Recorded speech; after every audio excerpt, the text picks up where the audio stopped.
Good morning. Pranam, obeisances to everyone. So we will be sharing today about the topic of loving others on the path to Bhakti.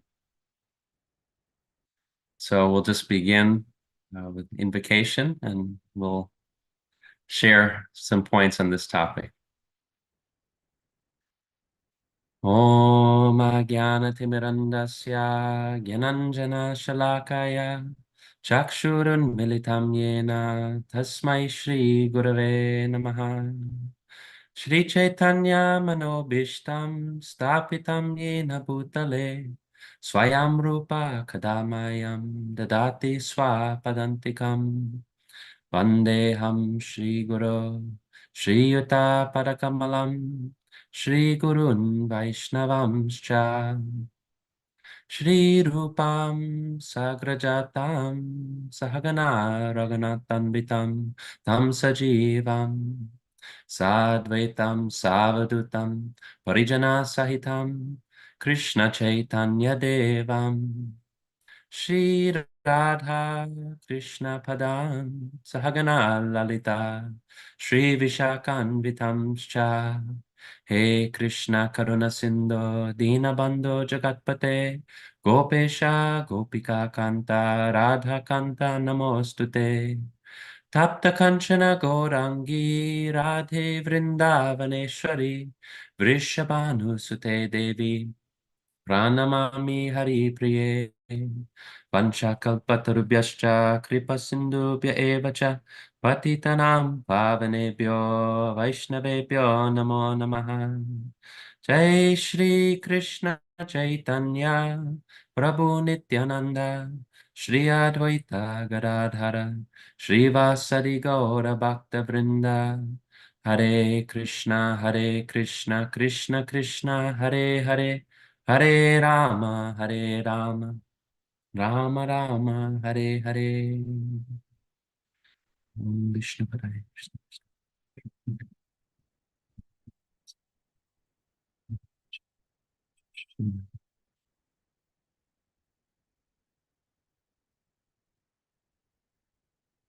Thank you all so much for joining. Pranam, Manjulali Devi, and everyone for joining, and everyone on YouTube. And would like to just sincerely thank Padmanabha Maharaj for inviting me to speak and share today, and to thank all of you, Yugala Kishoreji, Bhakti Rasa, for facilitating the meeting today.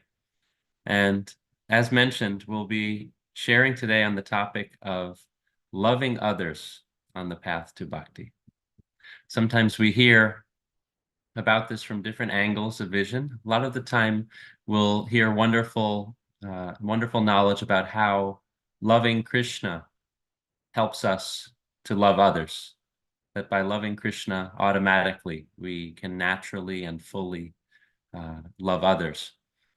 So we will speak on this, we will address this, but also we'll try to address also the inverse of that situation, how loving others can actually soften our hearts and broaden our perspective in such a way that we can further develop our love for Krishna. That by loving others, we are also engaged in the practice of love in such a way that it will help us to develop the ultimate love for the Supreme. So that's just our initial intention for this conversation. It may go in different directions, but very much eager to take the journey with everyone. So everyone is seeking love. This much we know. We know that everyone is seeking love. We do so in so many different ways, some that prove to be very positive for us, some that prove to be a bit complicated. Everyone is seeking love. And the reason for this, of course, is that this is our nature. Our nature is defined as Anandamaya, that we are pleasure seeking. We're seeking Ananda, we're seeking happiness. And what is the source of Ananda? Well, ultimately, Krishna is the source of Ananda as Sat Chit Ananda Vigraha, the personified form of eternity, knowledge, and bliss. But also, we can say practically that our experiences of love, and particularly our experiences of spiritual love, confer this bliss, this ananda. So we understand that both, you can say, in terms of our day-to-day lives in this world, we are seeking love in so many different ways, and also our ultimate goal, our prayojana, is love, is Krishna prema, right? So Krishna prema may have, of course, many different flavors, many different moods, but love is the underlying common factor among all of them. They may be different varieties of love, but they are all love. And quite often we understand also that these forms of love are kind of in conversation with other moods of love through observation, through interplay like that. So many different varieties of love. And as we know, Krishna loves variety. He wants to experience himself so many different varieties of loving exchange. So the source of all experiences of love in this world is the ultimate love that we will come to know and share with Krishna by his grace. So all experiences of love in this world, they may be distorted to different degrees. They may be a little bit complicated by their contact with the material nature, but they're nevertheless a reflection and an expansion in some sense of this ultimate love of the spiritual world, the love that we seek to share and engage in with Krishna and with the associates of Krishna. And so ultimately this we can't really say that our experiences of love in this world are not real, right? They are expanding from this ultimate love. So we may differentiate, and sometimes it's a healthy differentiation. We may differentiate between like worldly love, love of this world, and of spiritual love, love of the next world, right? But they are different. They're different because love in this world can very much be contaminated in different ways according to our conditioning. So we can say that they're different, but they are not unrelated. They are absolutely related. The love that we experience in this world and the love of the spiritual world. So one nice passage here, it's from Nectar of Devotion, chapter 34. Prabhupada writes, one should simply try to understand that on the spiritual platform, there are many varieties of reciprocal love. Such loving exchanges should never be considered to be material, right? So there is this differentiation that we don't want to think that the love of the spiritual world is in any way material, in any way similar, really, to the love that we experience in this world. Yet, we don't want to draw that really hard line, because if we draw that really hard line, we become hard-hearted. And many, many times, Srila Bhaktisiddhanta Saraswati, he discouraged his students from becoming hard-hearted. There was one person who was begging near one of the mats, and he would beg, and sometimes they would walk past him, of course, because if someone's there every day, you're not necessarily going to give every day, right? We would go bankrupt. But at the same time, Bhaktisiddhanta Saraswati, he did say to his disciples, he said, sometimes you should give. You shouldn't completely stop giving. Otherwise, you're going to become hard-hearted. So it's in our best interest as aspiring devotees to make sure, to be very vigilant, actually, that we don't become hard-hearted.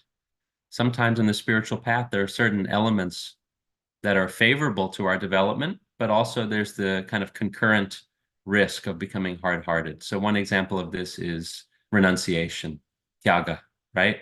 So sometimes a little bit of renunciation is good for us, especially if we're coming from like a very conditioned state and our feet are only just starting to touch the ground. Sometimes it's good to, practice some renunciation, of course. And there's renunciation that is kind of universally considered to be favorable for our spiritual life. Yet, there's a pitfall that we can become quite hard-hearted along the way. Because sometimes we become hard-hearted in such a way that we're striving to push things off, and maybe it's so challenging for us that the only way to push things off is to become a bit hard-hearted. And this ultimately is quite detrimental. for our ultimate goal, which is love. So this is the kind of, we're trying to kind of create a balance, to create like a yes and, right? It's not a but. It's not, it's not that the love of this world, is completely unrelated to the love of the spiritual world. And it's not that the love of this world is the same as the spiritual world. Certainly not. But we're not trying to draw hard lines in this sense. So here's a quote. So Srila Prabhupada said, there are so many varieties of reciprocal love in the spiritual world, yet they should never be considered to be material.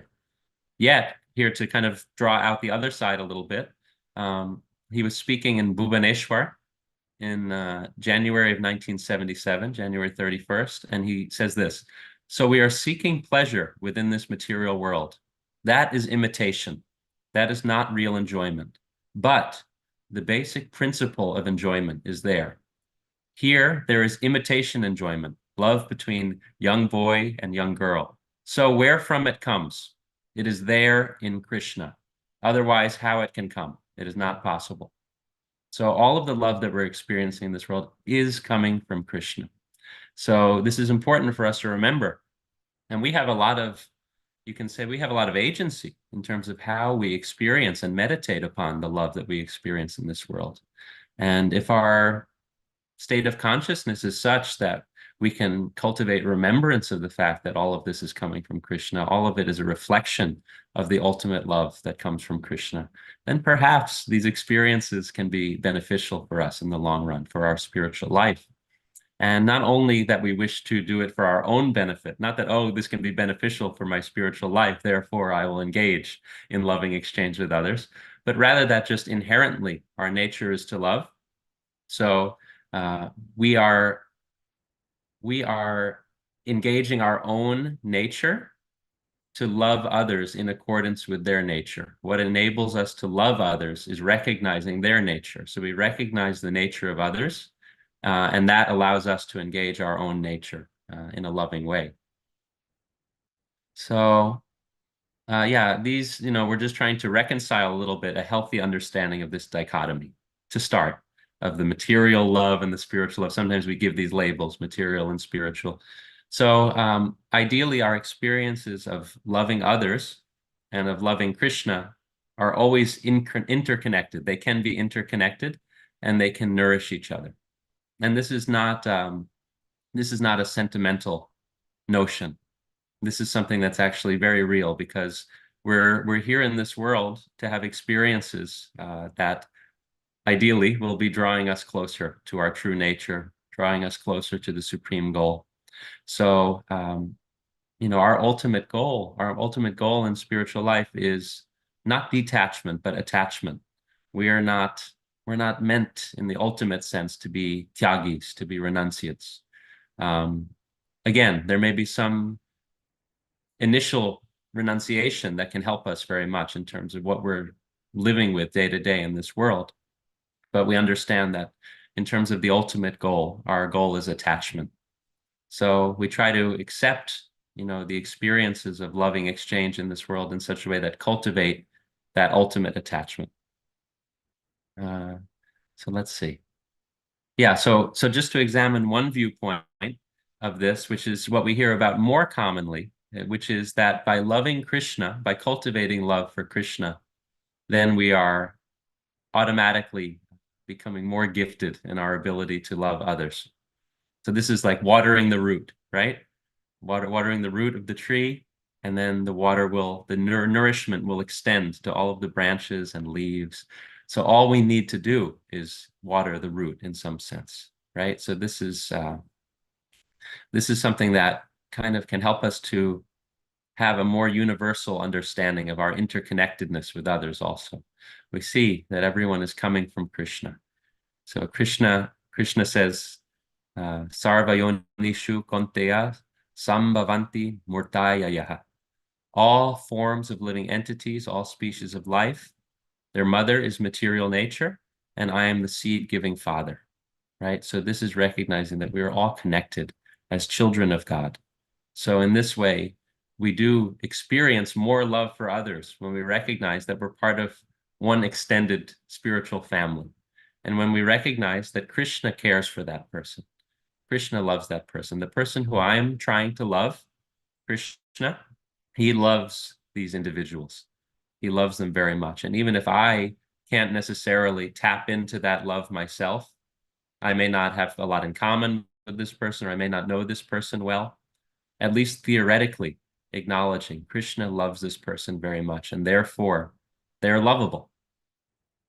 So we hear about this watering the root, how developing that love for Krishna helps us to love others. And so one beautiful example of this comes in Ishopanishad, Sri Ishopanishad, mantra number 6, which is Yastu sarvani bhutani atmanyeva nupashyati sarva bhuteshu chatmanam tato navijugupsate. So one who systematically sees everything in relation to the Supreme Lord, who sees all living entities as his parts and parcels, and who sees the Supreme Lord within everything, never hates anything or any being.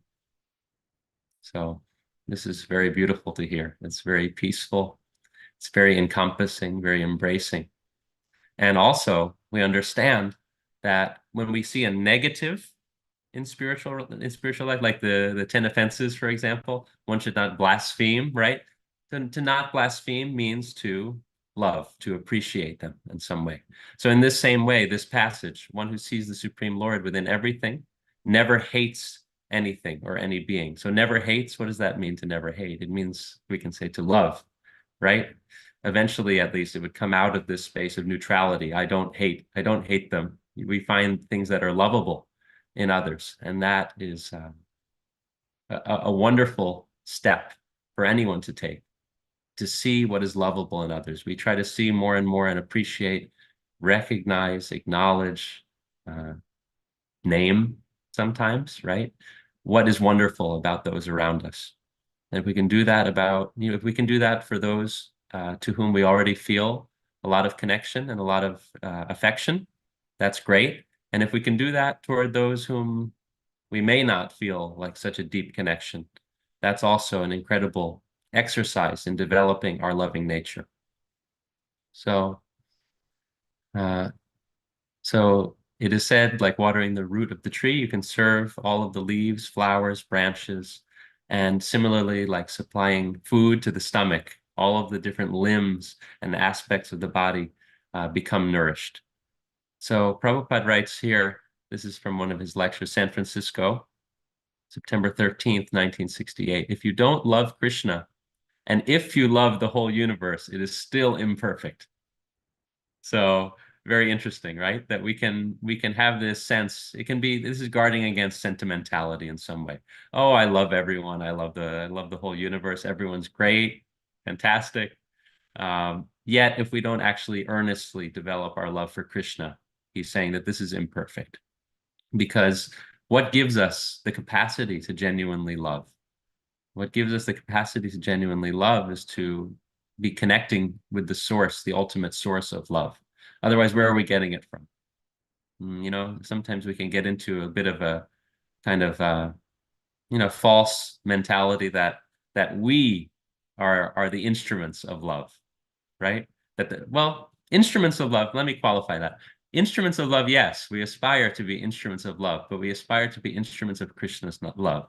Not that I myself am the fountainhead of love and I'm just giving my unlimited love to everyone, right? So we aspire to tap in to Krishna's unlimited flow of love, and then we can aspire to be instruments of that love. So let's see. And then this is another beautiful passage. I've been looking a lot of, Prabhupada shared so much about love in his lectures, because also a lot of the lectures, you can think that, he's appealing to an audience, people who may be coming from many different backgrounds, many different levels of involvement with bhakti. So in this way, it's a universal appeal. Going back to what we said in the beginning, everyone is so deeply seeking love. I think it's fair to say that most anyone who taps into spiritual community, spiritual teachings, of course, in Bhagavad Gita, Krishna gives the different reasons why people come. A lot of the time it's related to distress. But what allays distress? love. So we can say that a lot of people are looking very much for love in their pursuit of knowledge, of spiritual knowledge. So Prabhupada says here, he says, this is very nice. He says, yeah, here it is. So this is the technique of Krishna consciousness, that if you learn how to love Krishna, then you will love everything. Otherwise, your love will be localized and you will be frustrated, right? So localized love is an interesting concept to think about. So localized love, we want to avoid it on either side, right? So of course we want to avoid being localized and kind of myopic in our way of understanding who we love in our life, right? It's causing so much struggle in this world, actually. You know, the individualism that we see, people are lonelier than they've ever been in our society right now, particularly in the Western world, because there's just such, you know, an expansive kind of thrust toward individualism. And it may help people to accomplish their goals in various ways, career-oriented goals, things like that. Of course, if we're not expending our time and energy to love others, then yeah, you can really get focused in and channel everything toward your particular ambition in this lifetime. But to what end, right? We may find people who've actually attained those heights. I mean, even sadder if someone doesn't attain those heights, right? You can say that, but actually they may stand to have more realization if someone doesn't attain those heights. And then all of a sudden they realize that and say, oh my goodness, I've squandered so much of my time and energy, and I have nothing, right? Whereas one who attains the heights, say they spend their whole life working toward a particular material goal, working toward a particular career ambition or something like that, and then they do achieve it. They may actually be sorely disappointed to find that what they thought would make them happy all along did not. It's not delivering in the way that they expected. And what that comes from is also that one has not honored properly their deepest nature, their loving nature, their desire to give and to serve. And yeah, we find this quite often. Also, we hear among celebrities and people who become very famous, things like that, that they feel lonelier than they ever felt before. So, of course, that's not a universal statement. I'm sure there are successful, famous people who do have healthy relationships. But at the same time, we find quite often that when we channel our energy in a localized way, localized love, oh, I only love my close friends, or I only love my nuclear family, or I only love my particular sangha or spiritual tradition, right? There can be a sense of great loneliness, a sectarianism that happens. We feel cut off from everybody else. So then this is the risk of this localized love, right? And also on the other side, it's made very clear that even when we're focusing our love completely on Krishna, yes, that is like watering the root, but it shouldn't stay just in that space where I'm only focusing on Krishna only, right? Of course, in our heart, yes, you can be only focused on Krishna, but we risk, this is the mark of the Kanishta Adhikari, right? The earliest stage of spiritual development. One goes to the temple, beholds the deity, prays to the deity, and then all of these wonderful souls are all around. And they're like, okay, I'm going to look at the deity. I'm going to spend time praying to the deity and then just blow past all of the people on the way out, right? So this is an example, like in the temple. So naturally, our love for Krishna, as it matures, as it takes shape, it extends because Krishna wants us to love others, right? It's not some sentimental thing. Krishna really wants us to love others.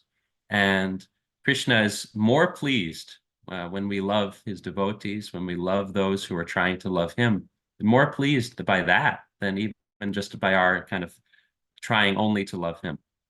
So yeah, we want to be careful of these different expressions of localized love.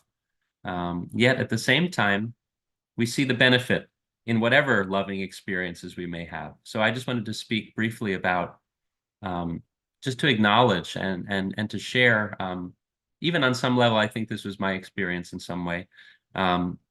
Those who are not raised in a very strong kind of spiritual climate, they're not raised in a very, spiritually, charged atmosphere where there's not a lot of, teaching of spiritual knowledge, things of that nature, or maybe even those who are raised in a climate like that, but it's not a healthy one. They may find that in their earliest experiences of love, and I'm talking about love, you can say, of this world, right? So love for their family, love for friends, love for especially maybe romantic love, right? People experience, that they find some foundational kind of discovery there. There's a discovery of the impact of serving someone, of adoring someone, it's almost like a preliminary kind of worship experience that some people may have when they're very, very absorbed in an experience of love in this world. And on some level, we can say, oh my goodness, like this is just, this is detrimental in some way. But actually, this can be really a very, very strong impression, very strong samskar for someone.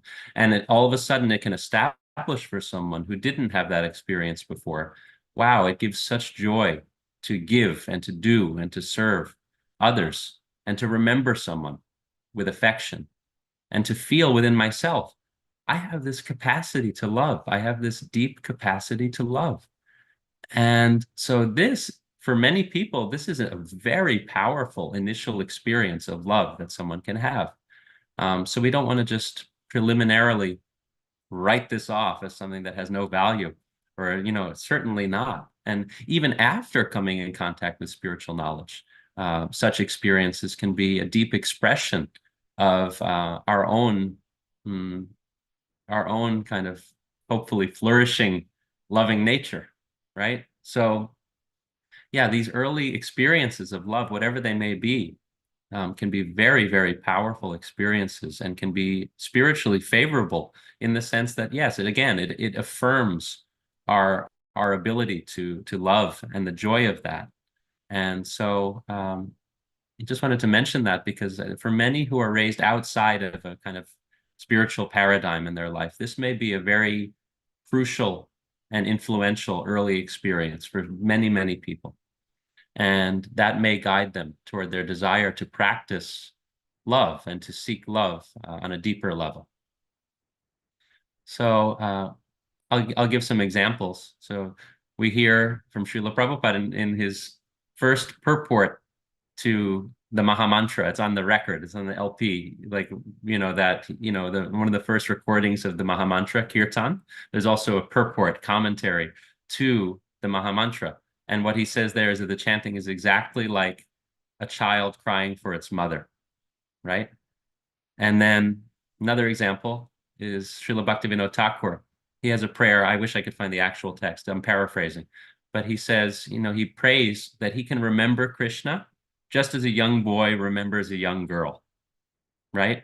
So these are not without merit, these examples. I mean, we have our great acharyas using these examples because they're so relatable. They're practical. We can recall our own experiences of parental love or of romantic love, things like that. We understand through life experience that these are very powerful feelings. So there's value. There's value in recognizing the significance of such feelings. And of course, we understand on the spiritual level, it goes further. It's something beyond that even. But as a frame of reference, these are given even by our acharyas as powerful examples of love. So through loving others, we get to experience a softening, ideally, the softening of our own hearts. And again, there's that it's a great detriment to be hard-hearted, especially on the path of bhakti. Bhakti is so much about heart. Any gyan, any knowledge that we may receive in the course of practicing Krishna bhakti, the ultimate purpose of that knowledge is that it may make its way toward our heart. It may make its way toward our heart, that we can be softened, that we can be broadened in our capacity and desire to love. So these experiences of love in this world, loving others, we don't need to discard those. We don't need to deny those in any way, because this can all ultimately, Krishna's in control, right? We're not in control. Krishna's in control. These experiences can be given also by Krishna to help to progressively deepen our capacity for love. And these are gifts. So we may somehow, along the way, we may come to feel, oh, I need to leave this mundane conception of love behind, right? Um, and let's qualify that. So yeah, in terms of our ultimate goal, yes, we understand that there's a love greater than we've ever known. There's a love greater than we've ever known, and there's a love that, and we're trying to experience that love through our spiritual connection in this world. So you can say the means and the end in Krishna consciousness are absolute. So we're tasting that love right now in whatever way we can. We are tasting it. It's not, that eludes us. But at the same time, we're trying to really get to a space where we're completely absorbed in that love and living in that love all the time. So yes, ultimately, we want to discard any notion of mundane love of this world. But at the same time, we don't want to preemptively try to forget or block out these experiences that have really played a role in softening our hearts and in attracting us really toward the ultimate love. So the actual goal to which we aspire is one of love. So these things are not unrelated. And so loving others helps us to love Krishna in the sense also that through appreciating, admiring, loving someone, we see what Krishna has given them. We see, if we can remember it in that way, Krishna has really given this person such beautiful, unique qualities. Krishna has given this person so many gifts, right? Krishna says in Bhagavad Gita that he's the ability in each and every person. So in this way, whatever wonderful qualities we observe in someone, and of course, like it may be ability that they're a good singer or that they're good, right? Abilities in that sense, but also it's an ability to be, emotionally intelligent or to be a good listener, to be present with someone, to have a good sense of humor. These are abilities, right? So all of these things are coming from Krishna. And if we're in some conscious remembrance of that, or even some unconscious appreciation of that, this will draw us ever closer to Krishna. So appreciating others automatically, loving others, we feel Krishna's presence. We actually feel Krishna's presence through them. And also it works the other way, that hopefully we pray by acting in such a way that we are being loving toward others. We are somehow reminding that person of Krishna's love for them. This is something that everybody needs. Everybody needs this reminder, that you are loved, you are appreciated. And they may credit it to us, but we don't know. It's a very mystical thing, right? It's not our expectation necessarily that they credit that love to us. Sometimes you can engage in a loving exchange with someone, and then you leave the room. And maybe the biggest experience that person has is after you leave the room and they're sitting with a feeling of, I am loved. And it's no longer about your love for them. They're remembering on some deep level, I am inherently loved. And they will remember the supreme in the process of experiencing that love. So this is something that's very important. This is why we always talk about loving exchange, right? We want to give and we also want to receive. And sometimes receiving is very hard for people. I can say for myself, receiving is very hard. But at the same time, if we don't get ourselves into a space of being able to receive, we're depriving others of their need to give. And we want to have mutually beneficial, loving exchanges in that way, that we each get an opportunity to give and to receive. And ultimately, that by being loved, we're remembering Krishna's love for us. And by giving love, we're reminding others of Krishna's love for them. So this is something that happens in loving exchange, and it's something that we can really, even consciously, carry within our heart when we're offering our love to someone, to have that little prayer within our heart that I hope and pray that this person can know how deeply loved and appreciated they are, not only by me, but by Krishna. So this is something that, appreciating others is just a very important thing. So we can share also just how, in terms of our philosophical understanding, as one makes spiritual advancement, they will naturally become more loving. This is a mark of spirit. You can almost gauge one's spiritual advancement by how loving they are. So or we can say also like our orientation, right? So we may be very loving, but is our orientation that of, moving toward love? And so that's an important thing because we may, in different stages of spiritual life, we may be oriented toward knowledge, or we may be oriented toward, some purification, or we may be oriented toward feeling that our quality of life is getting better.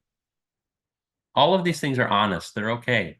But at the same time, one's orientation as they make spiritual progress becomes increasingly geared toward love. So we can talk about these different levels of realization that are given, Kanishta Adhikari, Madhyama Adhikari, and Uttama Adhikari. And we see that as each stage takes place, that person is becoming increasingly oriented toward loving others. So the difference between Kanishta and Madhyama Adhikari is that the Madhyama Adhikari starts to appreciate the Vaishnavas and have loving exchanges and interactions with the Vaishnavas and notice the Vaishnavas in a different way, try to develop relationships. So that's more love coming in, right? Love of others, which is our topic for today, right?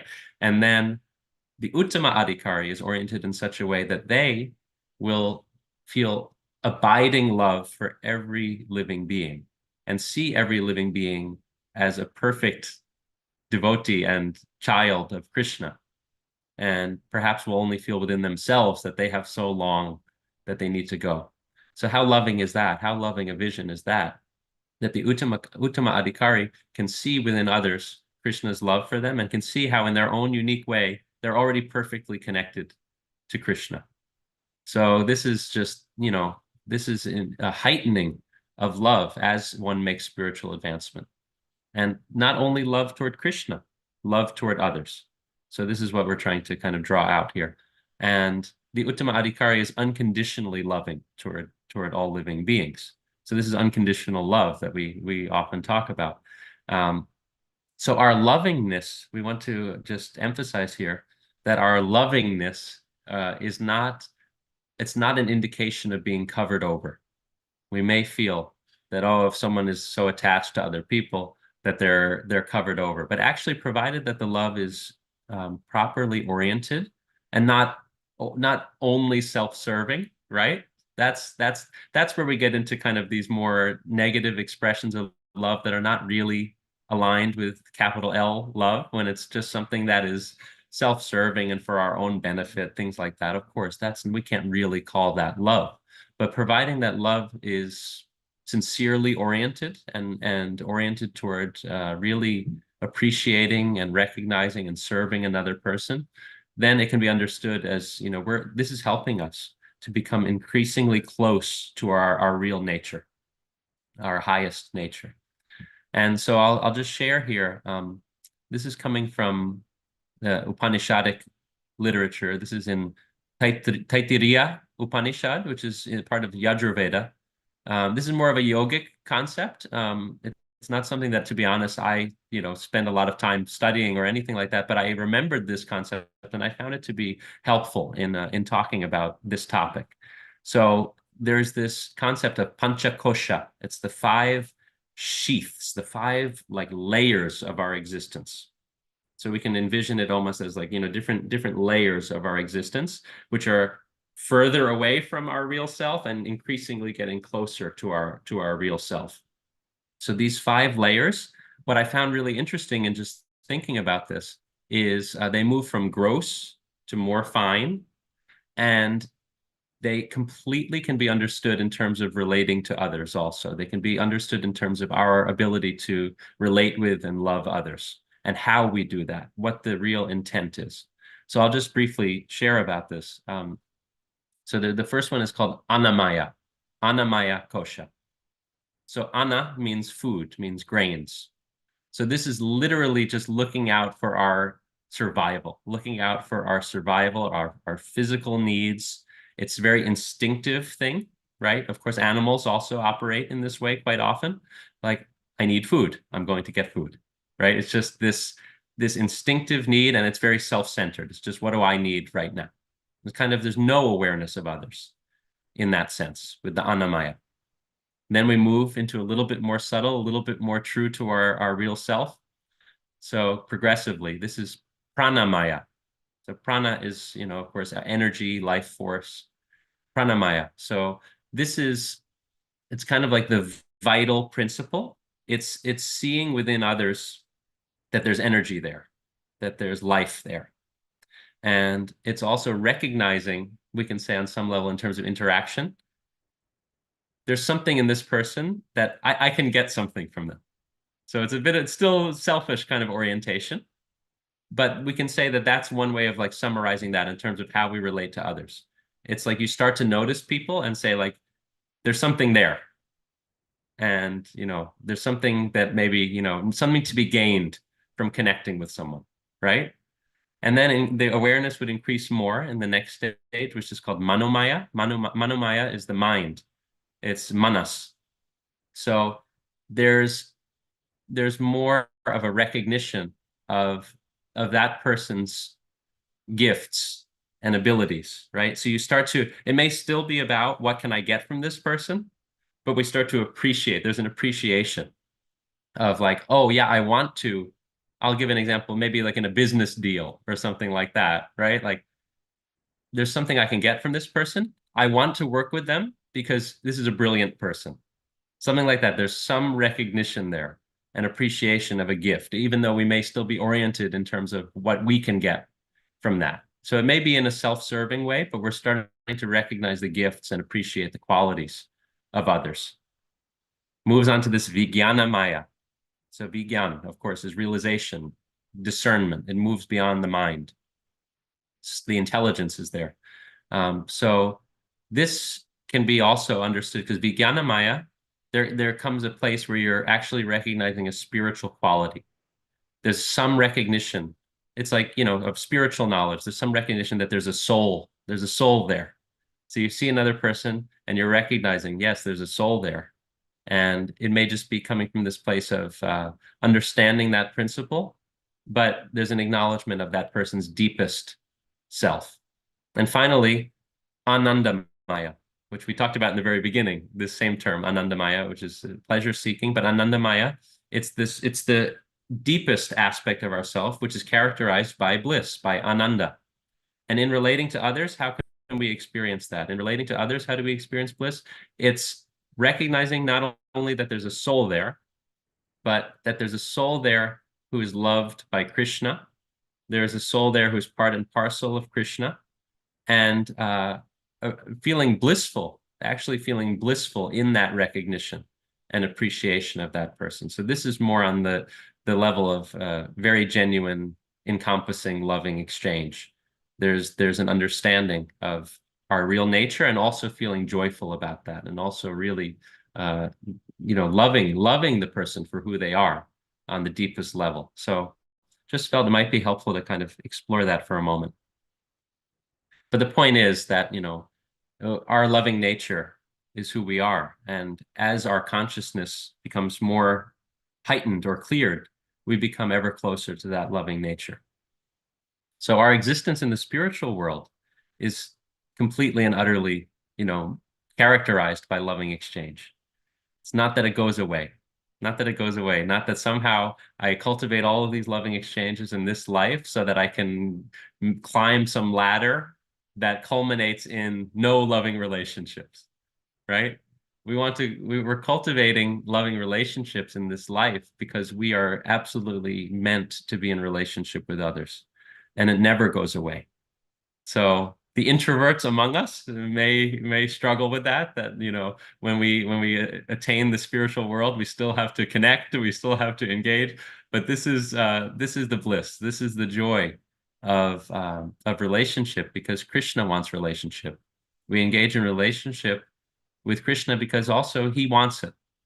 We want it on our deepest level, but it's also important to note that he wants it. This is like the beautiful form of Lord Jagannath. Lord Jagannath, his eyes are wide open, he's smiling, beaming from ear to ear, and his arms are outstretched. He is completely ready and eager and just completely overflowing with love and affection for the bhakta who is approaching him. So this is the nature of Krishna. So Krishna wants our loving relationship with him. He is delighted by our loving relationship with him.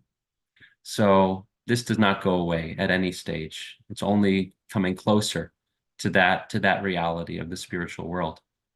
And of course, we have the 6 loving exchanges shared by Srila Rupa Goswami in Upadeshamrita. Tadati pratigrinati guyam akyati prichati bhunkte bojayate chaiva sadvidam priti lakshanam. So giving and receiving, again, giving and receiving.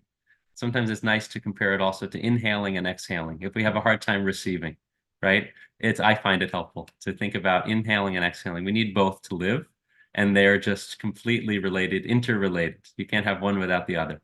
So giving and receiving gifts, giving and receiving prasada, and also inquiring confidentially with care into the lives of others, and also that they reveal their hearts to us, particularly about their yearnings and their aspiration for love, for the ultimate love.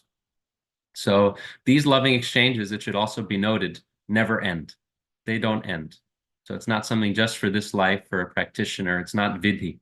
It's something that is completely and utterly, part of our ultimate existence, our ultimate form, of life. So yeah, these are always going on, and of course, many beautiful examples of Lord Chaitanya Mahaprabhu and his associates constantly engaging in loving exchange, and the love of these exchanges, the quality of that love is just completely out of this world. It's just overflowing at every moment, and also Krishna's loving exchanges with the Brajvasis. So these are never ending. Loving exchange is eternally going on, and we are eternally meant to connect with this in our own unique way. So our cultivation of loving exchange in this life is just moving us, we pray, more and more in that direction. So uh, also when we share our struggles, with others, Yugala Kishorji was sharing about our sanctuary, our brotherhood group, and there's a lot of vulnerable sharing of struggles. And this is also very much oriented toward our ultimate loving nature, because we are meant to receive from others, just as Krishna also receives our struggles, right? It's not only that we receive the good things, we receive everything out of love from for others in a loving way. We receive whatever someone may be going through. And in that way, hopefully we can show them that they're lovable even in their time of difficulty. They're lovable even in their struggles. So Srila Bhaktivinoda Thakur, he has a beautiful song in Kalyana Kalpataru. And I'm paraphrasing here, but he explains like the mechanism of sharing our struggles with the Vaishnavas. And he says, I will share my struggles with the Vaishnava in a humble way, sharing completely my sorry state of being. And then he says that devotee will lovingly have compassion upon me when I share this. And then that devotee will pray for me. And that prayer of that wonderful devotee will reach Krishna, and Krishna will cast his merciful glance upon me. So there's something very, very profound happening when we share our difficulties with others in spiritual life.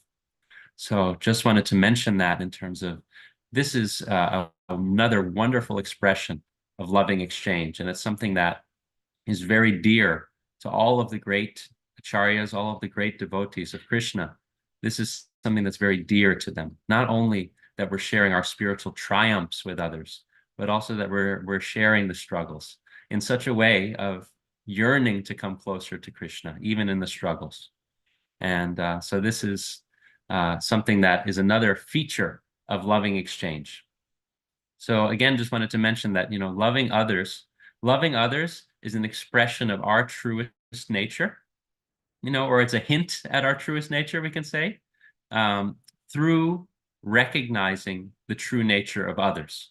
we see the beauty in them. We see their deepest, we try to see their deeper nature. And by doing that, we are also able to act according to our true nature. So loving others is very important in terms of our desire also to come into our true nature, come into who we really are. So this is something that is always relevant. It doesn't, again, not at no point do our loving exchanges become irrelevant. They may grow, they may mature, they may come closer to the ideal, but at no point do they go away, and at no point are they irrelevant in whatever stage. So guru-disciple relationship is another point here. Guru-disciple relationship is characterized by affection, right? In its, this is in its ultimate form, and what we aspire toward is that the guru-disciple relationship is also marked by affection. They give there are three qualities. I forget where this is coming from. Please forgive me, but there are three qualities that are considered to be favorable in terms of a student and teacher relationship in the spiritual platform, which is that one feels enlivened by the way in which the teacher shares the spiritual knowledge. It feels relatable. Another is that, there's that exchange of knowledge, right? It feels relatable. They like the way that person shares the knowledge. Oh, it's two. It's only two. And then the other is that there's affection there. That's a very important point. So this loving connection is also very important in our relationship with our spiritual mentors, our gurus, right? That it's by that affection, actually, in many cases, it's by that affection that we stay around to receive the spiritual knowledge.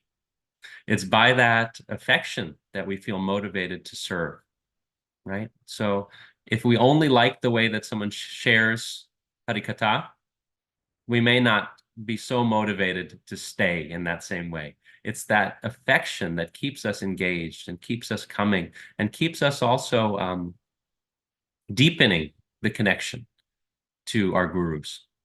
So we can say not only with guru-disciple relationship, but that all of our relationships, particularly in spiritual community, is that impactful sangha is always colored and strengthened by love, right? So impactful sangha.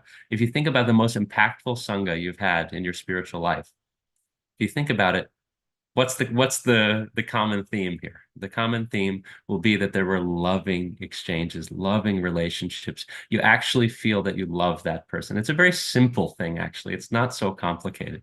It's a very simple thing in the sense that if you have love for devotees, if you have love for someone in your sangha, that relationship will just deepen and deepen and will become something very, very real for us. So we can't become cynical about such connections, actually. There are many things in spiritual life, I'll just say for myself, to right in the mood of honesty. There are many components of spiritual life that we can sometimes get cynical about. We can get cynical about, philosophy even. We can get cynical about philosophy. We can get cynical about our practice, about sadhana. We can get cynical, certainly, about institutional issues and things like that, right? But we find that these deeply loving and trusting connections with beloved fellow travelers or mentors on our spiritual path, we can't really become cynical about that. Even in times when we're overcome by other forms of cynicism, even when we're, really down in our spiritual life, how wonderful that we can recall these relationships, we can recall these experiences, and really feel enlivened and refreshed by that. So just a few more points here. Yeah, so that point is really that, these trusting and loving connections, they may be rare also. We don't necessarily expect that that's the nature of our connection with every person we encounter on the spiritual path. It's not, we don't have to expect that. But even one such connection can be a real guidepost, can be a real guiding light in our spiritual life that we just go back to within our heart. Either we literally go back to it and approach that person, spend more and more time with that person, but even sometimes if that person leaves this world, anything like that, we can just return to our sweet remembrance of that connection. And that will also give us so much spiritual strength and encouragement. It's a real anchor for us. And it's very practical because we have our own memories. It's not necessarily like turning into, the pages of a book, right? Shastra is very, very important. But sometimes also when we're really in that defeated space, it's a little hard sometimes to just really approach the scripture with full enthusiasm. But we can remember, our connections with someone because it's something that's so tangible. We can really touch that. And that's very, very important. And that will also help us to take shelter of the other wonderful gifts that are there for us. So we continue to be brought back and refreshed, and it sustains us in a way that's kind of both, it's very earthy, it's something that we've experienced, it's something real, it's tangible, even in the immediate sense, but it's also highly aspirational because what we're aspiring for is loving relationship, always, always. So this reminds us of the ultimate loving relationship. And then we strive to love others, out of gratitude for the love that was given to us in such wonderful connections. So I'll share a quotation here. This is coming from the preface of Nectar of Devotion. Prabhupada writes, missing Krishna means missing oneself also. Real self-realization and realization of Krishna go together simultaneously. For example, seeing oneself in the morning means seeing the sunrise also. Without seeing the sunshine, no one can see himself. Similarly, unless one has realized Krishna, there is no question of self-realization, right? So we're missing ourselves. We're missing our deepest nature. And as we come to understand our loving nature more, our love for Krishna is also developing, and vice versa. And also to mention that we're missing ourselves, and we can also miss others. We can miss others as well by not recognizing how beloved they are by Krishna, their inherent beauty, their inherent gifts, their inherent connection to Krishna. So, as we try to, meditate upon the beauty of Krishna, we can also make sure, as best as we can, that we're not missing others also, and that we're not missing ourselves. And that even when we have differences with others, right, at least objectively, we can see that there's something special there in this person. There's a beauty there. It's always peeking out. No matter how people may cultivate so many different coverings in their life, no matter how guarded people may get, or no matter how many issues make their way in, there's always this beauty that's just completely ready to jump out and burst out. Similarly, there are so many merciful Vaishnavas and so many merciful people in our lives who see that beauty in us, even when we can't see it in ourselves. So this is very important, that through loving exchange, we're reminded of everything. We're reminded of Krishna. We miss Krishna less through trying to love him. We miss others less, and we miss ourselves less. We start to come in contact more with things as they are. And that's a beautiful thing. So one more quotation. Oh, and I was just remembering actually one point there from Chaitanya Charitamrita. Where is that?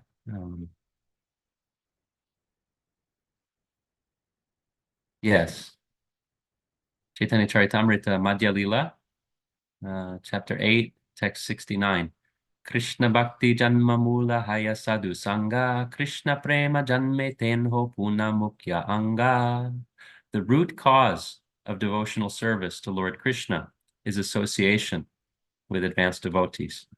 Even when one's dormant love for Krishna awakens, association with devotees is still most essential, right?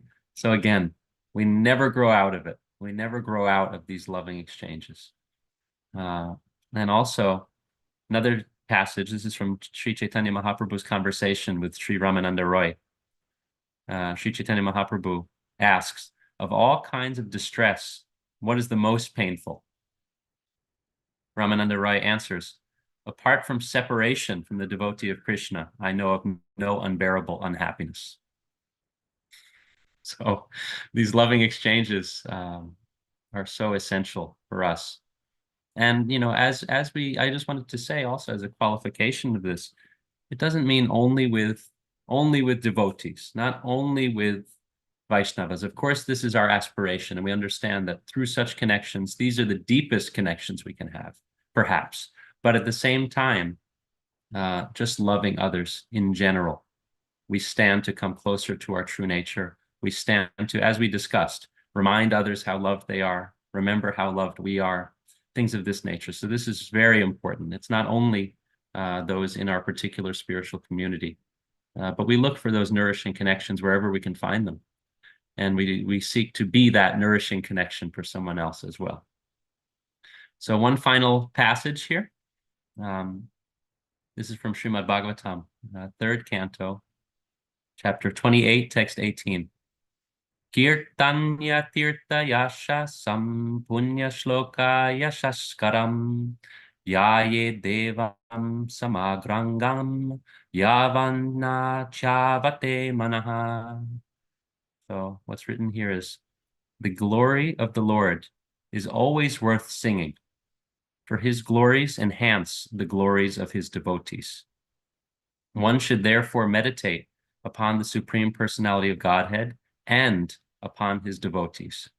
One should meditate on the eternal form of the Lord until the mind becomes fixed. So this is what we have to share for today. Thank you all so much for your kind presence, and yeah, I'd love to open it up to discussion and reflections. Hare Krishna.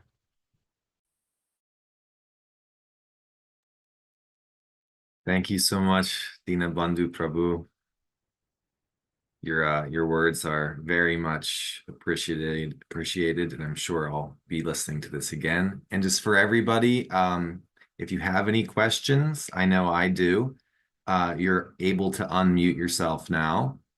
So please, there's just a few of us on, so maybe some more watching live on YouTube.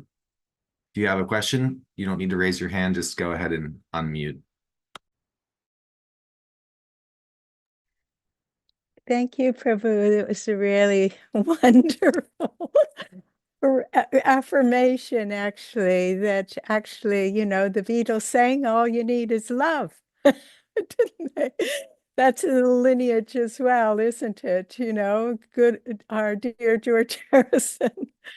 And actually, it was really wonderful to get the scriptural quotes and anchor your presentation in the scripture as well, because it's so easy to be sentimental about love and to not have it anchored in the scripture, but also have it anchored in presence, to actually be present, to be able to show up.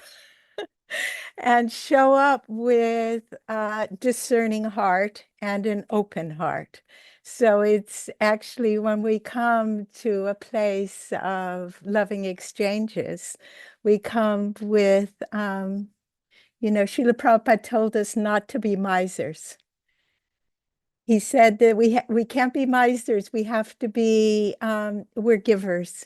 And we have to actually feel the love, Prabhupada's love inside ourselves in order to send that out and be a clear channel for love, because there's no ownership in love. It's a gift. Yeah.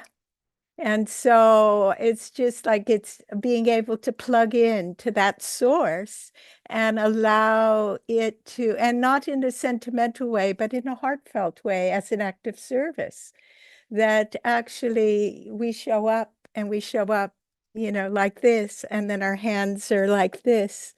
Please, may I be able to serve you and exchange with you in a way that will support me and support you as well. So Maharaj was speaking yesterday about, it's so easy to give, but the receiving is more difficult. And you spoke about that as well, how we don't feel worthy of love, or we don't necessarily feel that, we have our boundaries, our barriers, and to actually come to the point of knowing that actually love is our birthright. And love is actually what drives us to actually, we're searching, we're questing. And what are we questing? Prema Bhakti. And where is Prema Bhakti? It's everywhere. It's not only just there, it's inside. We have to find that temple inside and actually be able to anchor that by the grace of our guru, and be able to carry that without a big ego and ownership, but as an act of service for humanity. And I loved what you said about that actually love is everywhere, and love is in nature. Love is actually driving the world.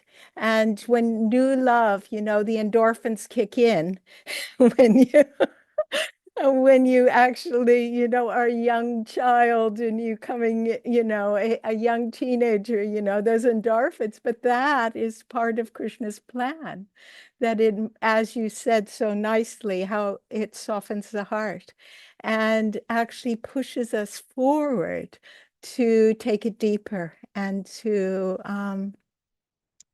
and to actually live it, and that's living it is with kindness and respect and gratitude, and being, in service to Srila Prabhupada, because he was a being of love. Yeah. And also he is a being of love, because in the spiritual world, there's no time and space. Yeah. So actually Prabhupada and like Mother Jamuna for me was such an inspiration. And, I got a picture of her in my shrine room upstairs, and we have chats. And she is actually, she's one of my well-wishers in spirit. And we all have well-wishers in spirit. So I find that, it's such an important topic that people don't necessarily, oh, it's just a bit too softy kind of thing. But actually, it is the essence. So thank you for being so brave today. And so on it, by sharing the Shastra, but also sharing your quest in your person, in actually, walking your talk here, and actually head above the parapet so you can actually speak about love, which is like a huge topic, but you have to be brave to do it. So honor and respect, Prabhu. Thank you. Thank you Okay. very, very much, Manjuwali Prabhu. Thank you. So nice to hear from you, and just your love-filled words, and coming from like such a space. And just something you said that I just wanted to briefly reflect upon is like the way that Srila Prabhupada loved you and loved so many, right? So loves, present tense, pardon me, present tense, loves. So in that sense also, and like Mother Jamuna, right, that and there's something about that, like that was so sweet to hear. And yeah, hugging, yeah, like right now, yeah. And there's something about that also, in terms of allowing ourselves to be loved is really important. And of course, some love is just so fierce and so powerful that we can't even put it off if we tried. But also like welcoming that, allowing ourselves to be loved, because love increases gratitude so much. So because I was loved by this person, now I am that much more eager to give love as I was loved. So yeah, it's so nice. And it's living, Prabhu. It's living, It's not something that was. It's actually, and that's the practice, is to keep it flowing, and keep present to it, because actually Krishna is love. So when that exchange is going, that it's, it's Krishna actually healing us, serving us, and sending it out into the world, which is actually big seva. But it's not seva with ego, it's seva in community. Yeah. In my understanding. Thank you so much. Thank you. Yeah, Yuga Lucky Prabhu. So there's so many questions I could ask. One that's on my mind right now is about these stages in devotion, Kanishta, Madhyam, and Uttama. And I'm starting to think now, like, that if we were to say maybe Madhyam Adhikar exists in a place of grays, relativities, as opposed to just absolute black and white, absolute, truth or Maya or something. Let me ask, and then I'd like to hear your reflections. Would you say, and this might be painted in the Shastra somewhere, so of course, if that's there, we can turn there, of course. But are these stage wise in the sense that when you leave one stage, that's it, it's closed off and now you're existing and operating on a different level? Or is it more so that Kanishta is contained within Madhyam? It's not that they lose the perception of blacks and whites, but there's a kind of resolution where you can still see, you can choose to focus in on the black, you can choose to focus in on the white, but then you also are able to see the admixture, the relativity between those things. And then maybe on the highest level, which of course it's difficult to speak about, other than looking to descriptions of the saints and their lives, we can't necessarily act as if we're coming from that place. But would the two quote unquote lower stages be contained within that as well? So yeah, wonderful question. I hope we can do it some justice, and also very eager to hear from others here. But it's something that, as I have heard and understood it, that Madhyama Adhikari practices discrimination. The Madhyama Adhikari must practice discrimination. And it is marked by basically affection for one's peers, right? Loving exchange and affection for one's peers on the spiritual path. Eagerness to serve those who are senior and further along on the spiritual path, marked by compassion and eagerness to help those who are innocent, and eagerness to avoid those who have an inimical, negative spirit. So this is kind of the practice of the Madhyama Adhikari in terms of that discrimination, how it really functions. So the discrimination is necessarily there.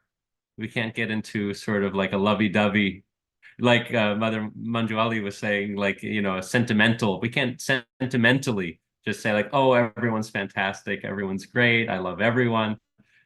Maybe on the deepest level, we can say, yes, I aspire to love everyone. But in terms of the actual reality at that stage, there's a discrimination, and that's done for a purpose, right? It's done for a purpose in order to really facilitate spiritual development, not only of oneself, but of those who are really sincere and who are innocent and who are, we don't necessarily want to have an embracing attitude towards someone who is very disruptive by their inimical attitude, because that will go on to be detrimental to the experience of those who are sincere and innocent, right? So there's that necessary discrimination there. And there's also a bit of a discrimination in terms of recognizing, at least approximately, where we are on the spiritual path and where others are on the spiritual path. And it's not with a judgment. It's not with a judgment, but it's just a factual kind of recognition. And then you asked if, Uttama Adhikari contains the others. Uttama Adhikari, as I understand, is completely beyond the other stages, but we hear that sometimes the Uttama Adhikari must, the term that's used is come down to the platform of Madhyama Adhikar in order to share Krishna consciousness, in order to preach, in order to connect with others. Again, that discrimination is necessary also for the protection of others. So it may be that on the deepest level, the Uttama Adhikari is seeing every living being as a perfectly connected part and parcel and devotee of Krishna. But at the same time, sometimes functionally, there's a sort of brandishing the outlook of the Madhyama Adhikari for a practical purpose. So, but we shouldn't understand it in terms of the Uttama Adhikari became a Madhyama Adhikari. No, no, no. They remain an Uttama Adhikari, but for an extension of mercy, basically to extend mercy, they are taking up this outlook that resembles that of the Madhyama Adhikari, but they never leave their status of being an Uttama Adhikari. That's still their deepest reality.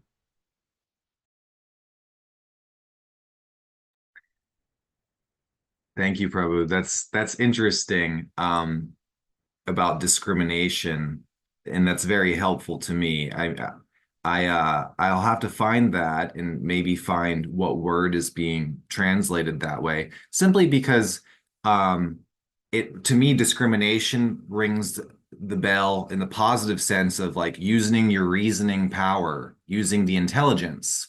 And I wonder where the Uttama or our Madhya, am I saying it right? Madhyama, where the other question here is where is that threshold? How do we know when when an individual is crossing a threshold from one stage to the other? I mean, you described some symptoms of that, which is helpful. But is there, at that Uttama stage, maybe intelligence in some way seems to be tapered down, seems to be takes a sheath over it. It's not applied. It's not necessary in an active sense. That, if I'm acting from Anandamaya, we use whatever term you want, but then in some ways intelligence is not as necessary. Discriminating power is not as necessary. I like to think, I mean, in English, I like the words like flow, a flow state. I know Swami uses that later in Radical Personalism. Towards the end, I believe he talks about flow, and that there's not the same sort of reflection. There's not necessary reflection anymore, because things are happening in a flow state in the now. Thank you for those thoughts. And I know Bhakti Rasa wants to say or ask something. Please. Yeah, sorry, I can't find my hand to raise. I'm also in a public space, so I'm trying to be quiet here. A couple things. One is, I have a question for you, Dina-bandhu. Is you mentioned you mentioned mundane love. So I'm wondering that once bhakti enters our life, do you consider that there is the potential of mundane love, or is it really an immature love? Is it the highest reach of love just in its immature stage? Is there really something as called mundane love? Wonderful question. Thank you very much, Rasa. Thank you. I struggle with the term mundane love.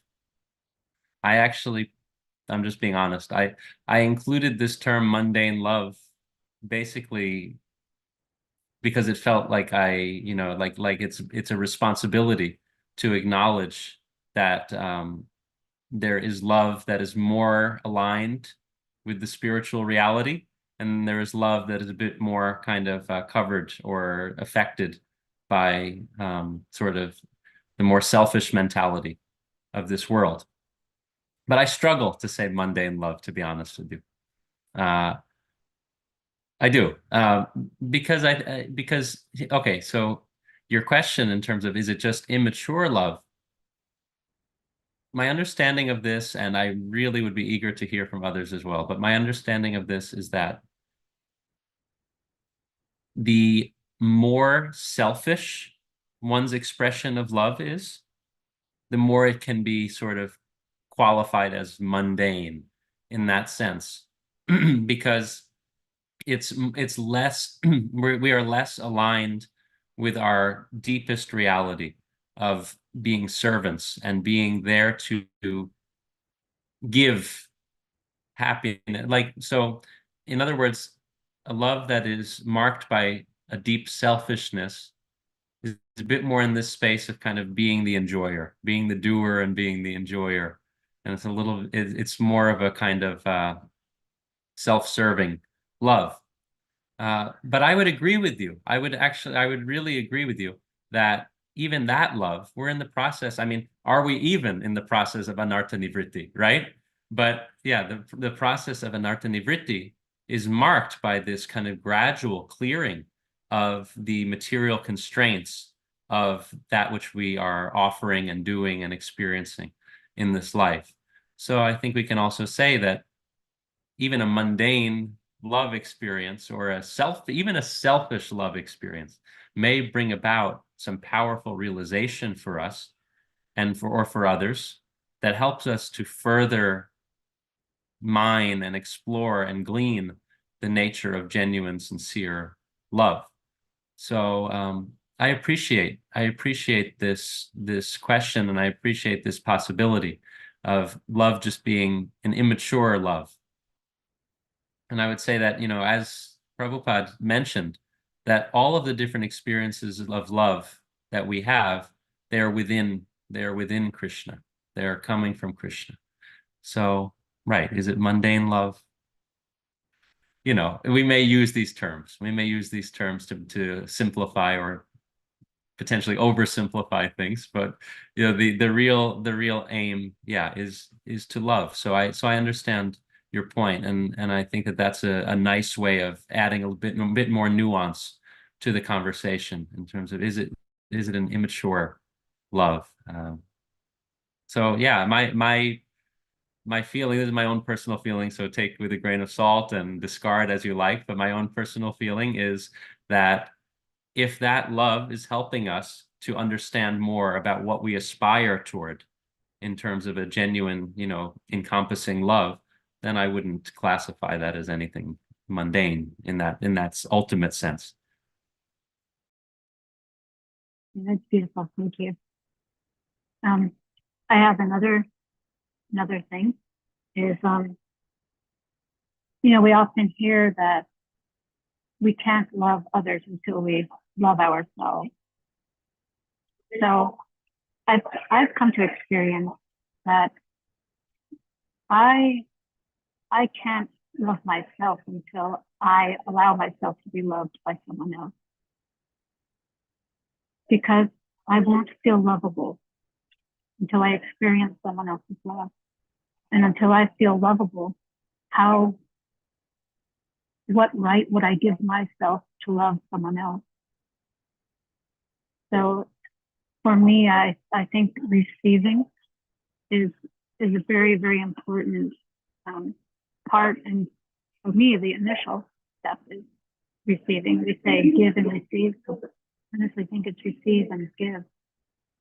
That we cannot give until we have received, and I can't love another until I feel lovable.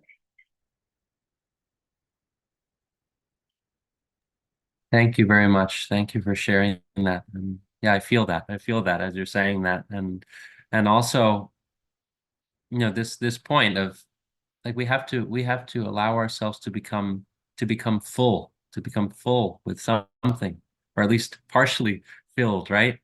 Otherwise, there's very little that we can give There's very little that we can give. So yeah, I agree with this point that receiving is in some sense a prerequisite to giving. Um, and yeah, please. And also it also points to our responsibility to offer love to others. That at every moment, at every exchange we can offer with people, even the simplest, is that we are teaching them that they are lovable or not lovable. And just with the cashier at the store, how we treat people, how we talk to them, their demeanor, you know, is giving them evidence in one way or the other if they're lovable or not. Yeah, that's a very, very profound point. Yeah, thank you for that. And it really places us kind of where the rubber meets the road, right? Day to day, we're interacting with so many different people.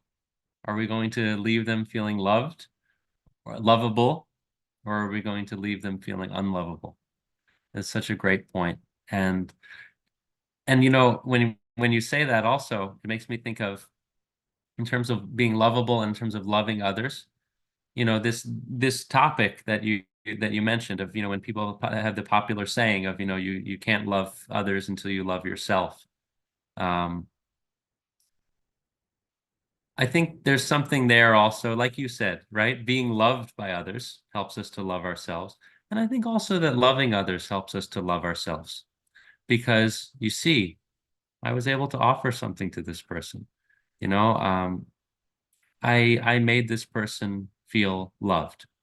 And maybe not that we feel proud in the sense that, like, you know, it goes, our ego grabs it, but saying, you know what, I have the capacity to make others feel loved. That's a great thing, and that makes me also worthy and lovable in some way. So yeah, that's I really like what you said about the cashier at the grocery store. Yeah, this is we have the opportunity to practice this in so many different ways. And that's also, thank you for saying that, because it also aligns with what my hope was in sharing this conversation, that it's about everyone. It's about everyone. It's not only about our particular Sangha or anything. That may be a very important focal point for us, but it's about everyone.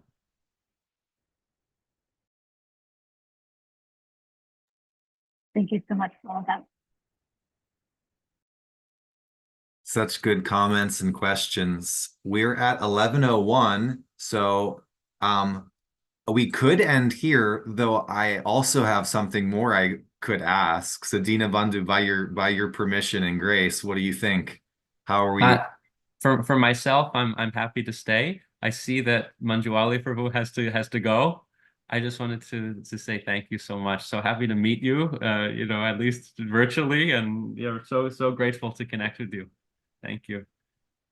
Thank you. It's been a joy to meet you all, and thanks so much for your talk. Thank you, Bhakti Rasa, for the wonderful question.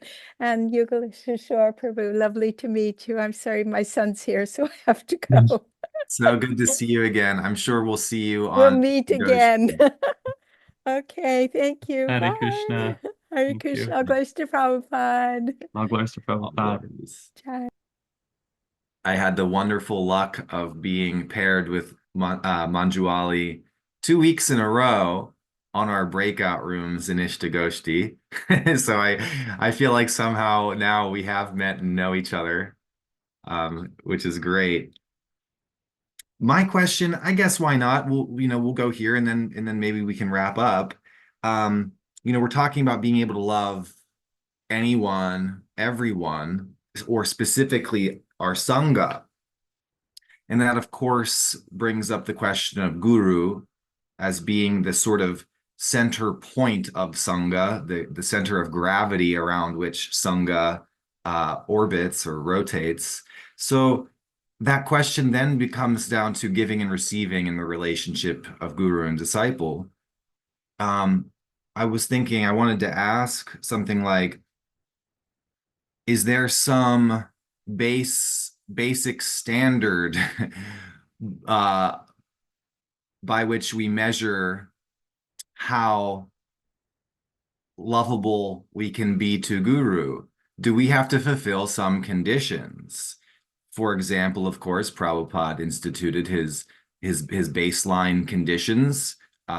If you fulfill those things, you can take formal initiation, Jai Ho. Of course, if we look at unconditional love of Sri Guru, then we'll say no one was eligible in the beginning. Everyone was a complete disaster and a complete wreck. And it was really just grace that was given. So I guess it comes back again to that ability to receive and then ability to reciprocate. But I just wonder, how important is that minimum standard, at least for formal ritual, for formal entry into various ashrams, various stages of life, and how much does that formality get in the way of the soul's journey in ability to relate through love? Beautiful question. Thank you. It's a very deep question, and there's a lot there, and I appreciate you bringing it up, Prabhu. I appreciate it. Yeah. So right off the bat, I'm going to agree with what Bhakti Rasa has written in the chat here. Yeah, love is always conditional, or it's not love. So there may be seeming conditions that are placed, right? That are placed in terms of what you're talking about, these regulative principles or certain vows that we may take, certain qualification, that may be expected to be there. And yeah, at best, our following or upholding these things can be an expression of love, right? How much more meaningful they can become if they're an expression of love rather than just, I should do this and be a good disciple, or I shouldn't do this and I'm going to be a bad disciple and my guru's not going to love me, and all these things. It's very good to try to connect. I'm just preaching to myself, but to try to connect with these standards as an expression of our love for our guru. That's a wonderful thing. And I think that for most people is going to have a lot more resonance than this kind of good and bad, should do, shouldn't do, right? We want to see these principles as an expression of our love, and many different inspiring ways to look at these things. But also the question of, will the guru cease to love us or love us less if somehow we're not upholding certain standard? No. Guru is seeing the smallest little gifts within us. Guru is seeing our potential in bhakti. Our potential in bhakti is there from the very beginning. It doesn't cease to exist, or it's not invalidated by our own struggles on the spiritual path in terms of the rules and regulations, in terms of these things, right? That potential is always there, and it's always growing, because bhakti is very independent. Bhakti is not saying, oh, you're not following this and that, and I'm going to disappear on you, right? And especially if we continue to associate, especially if we don't allow our ego to trick us into thinking that we are unqualified to associate with the Vaishnavas for X, Y, and Z reason, then bhakti is going to continue to flourish. Because what nourishes bhakti perhaps most, right? Our sadhana, yes, but also sangha. Sangha is very important for nourishing bhakti. So as long as we're staying in sangha, our bhakti is continuing to flourish and grow despite whatever obstacles. And I don't want to, bypass this point. Of course, struggles with certain rules and regulations can be detrimental to our spiritual growth, or can, slow our sojourn a little bit. But at the same time, in the ultimate sense, there's nothing that's been lost by our own struggles in this way, in the eternal sense, because guru also, this is an eternal relationship. If we have friends or family members in this life, outside of the paradigm of Krishna Bhakti, who can forgive us and love us and continue to stay with us through our own ups and downs, why should we think that guru is so short-sighted? Why should we think that guru is going to say, like, you know what, so long, I'm out of here, you didn't follow this, that, and the other, right? We can have people completely outside of the paradigm of Krishna consciousness who can be show great forbearance and forgiveness and patience with us. So yes, sometimes we may feel this way, that, oh, my own struggles, it disqualifies me from relationship with my guru. But the reality is, guru accepted us. We can't change that. Guru accepted us. So sometimes it's just a question of showing up, accepting that mercy. And also, it takes a certain kind of vulnerability and bravery, and can be very nerve-wracking. But if we have the occasion to share these struggles with our guru, sometimes we fill it in our mind's eye. If we don't actually share it, we can think, oh, if and when I tell my mentor, if and when I tell my spiritual master about my struggles, they're going to cast me off in some way or something. But it's nice, actually, if we can give ourselves the opportunity to be vulnerable before the guru and to experience, ideally. And of course, we recognize there may be some conflicts, some challenges. It's not always the perfect way for things to play out. But, really, in the ultimate sense, it's like placing it into the light, placing our issues into the light, placing it before the spiritual master. Light is shed on it, which can sometimes feel very exposing and very vulnerable. And we can feel like we want to kind of like, it's like having a spotlight on you in the sense. It can be a little uncomfortable. But what does light do? Light allows us to see things as they are. Light allows us to experience kind of a clarity and a hope, right? Light is motivating. Light at the end of the tunnel, right? So anyway, all of these things are very important. And also, in terms of what we do owe the guru, right? If we're saying, yeah, of course, we do want to uphold as much as we can the vows that we make, and these things are very important. So I'm not trying to completely invalidate that. But what do we owe the guru fundamentally also is remembrance of the guru, right? Remembrance of the guru, gratitude, and also in terms of even things that we can do, inquiry and service. This is basically the mark of the relationship between guru and disciple. So we want to bring our questions to our spiritual master, or to our gurus. We want to bring our questions, our sincere inquiry, and also we want to serve as much as we can. And I have great faith. This is just speaking from my own feeling, but like, I have great faith that if one is continuing to do that and not allowing themselves to feel overly disqualified by whatever hiccups and challenges may be there, then that relationship with guru remains quite real and healthy and strong. So I hope that that's helpful. Oh, Bhakti Rasa is raising her hand. Yes. Thank you for that beautiful contribution. And three things came while you were speaking. One is the conversation that Swami Padmanabha had with Rabbi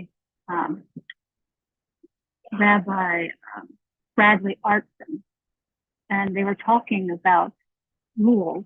And Maharaj asked him, there are so many rules in Judaism. How do you deal with all of it? Because you're talking about you don't have certain types of fibers in your closet that are next to other clothes that are made out of a different kind of fiber. There's so many rules. And he responded, he doesn't see any of it as rules. He sees it as a way to love God. That was interesting.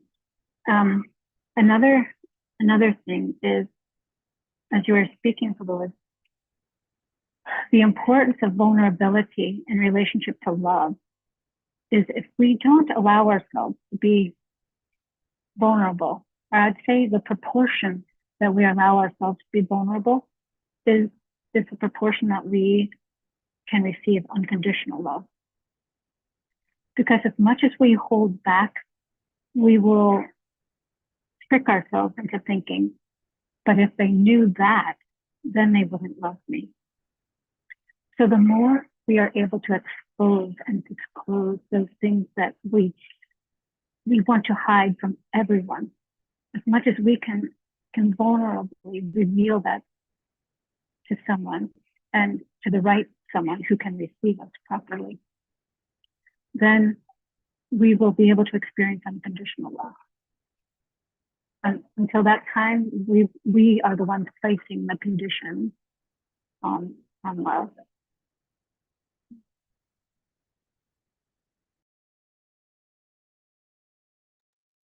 Such a beautiful point. Thank you so much for sharing that. Yes. Yeah. It's what was that? I forget what reading that was from. We were discussing a little bit in a group about vulnerability is sometimes seen as their strength, my weakness. That we, when it comes to us expressing our own vulnerability and being vulnerable, we see it as a weakness. We see it as like so, dangerous and perilous. Yet when we see others being genuinely vulnerable, we're like admiring them like anything. Wow, oh my goodness, this person's so strong and so brave. Something tricky about that, So I really love what you shared, Bhakti Rasa. Thank you. Yeah. Allowing ourselves the chance to experience unconditional love by removing these conditions, and being genuinely vulnerable. And then, as you said, if it's the right person, if it's someone who can really receive that, will receive such a deep love from them that is really unconditional.